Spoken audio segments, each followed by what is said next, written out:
Most of us were taught that Margaret Sanger was a hero. We're told she's the woman who fought for reproductive rights and founded Planned Parenthood.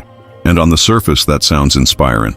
But when you actually dig into her personal letters and historical records, the story becomes a lot more complicated than what's usually taught in textbooks.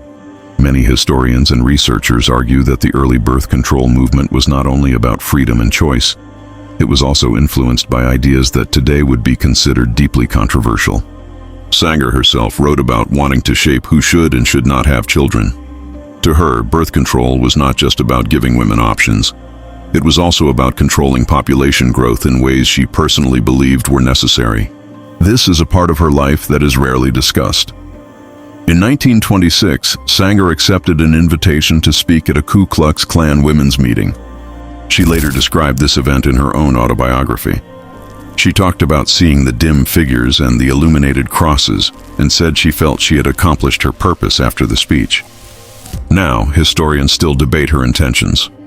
Some argue she went there to spread her ideas wherever she could, regardless of the audience. Others believe she felt aligned with certain beliefs held by these groups. What is clear is that Sanger openly supported eugenics, which was a popular but dangerous ideology at the time. Eugenics promoted the idea that society should limit reproduction among people considered unfit, often targeting the poor, disabled, and marginalized communities.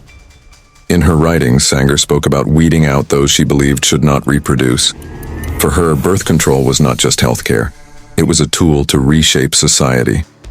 But the controversy doesn't stop there. In the 1950s, when researchers were trying to develop the first birth control pill, they faced strict laws in the United States.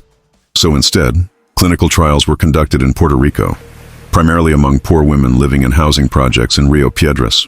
These women were told they were taking a pill to prevent pregnancy, but many historians argue they were never fully informed that this was an experimental drug and that they were among the first humans to ever test it.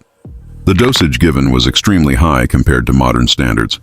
Many women reported severe side effects, including nausea, dizziness, and blood clots. During the trials, several women died. While official records do not always link the deaths directly to the pill, critics argue that no proper investigations or autopsies were conducted. Despite these concerns, the trials continued until enough data was collected to approve the pill for use in the United States. Today, many scholars view these experiments as ethically questionable and an example of how vulnerable communities were used in medical research. It's easy to simplify history and label people as heroes or villains, but real history is rarely that clean. The tools created by the birth control movement are used by millions of people today, and for many, they have brought freedom, control, and opportunity. At the same time, the early foundations of these tools were influenced by ideologies like eugenics and by medical practices that would not be acceptable today. History is not just a list of achievements, it is also a record of who had power, who made decisions, and who paid the price for progress. This is DarkLens. Let me know what you think in the comments. Was the progress worth the cost?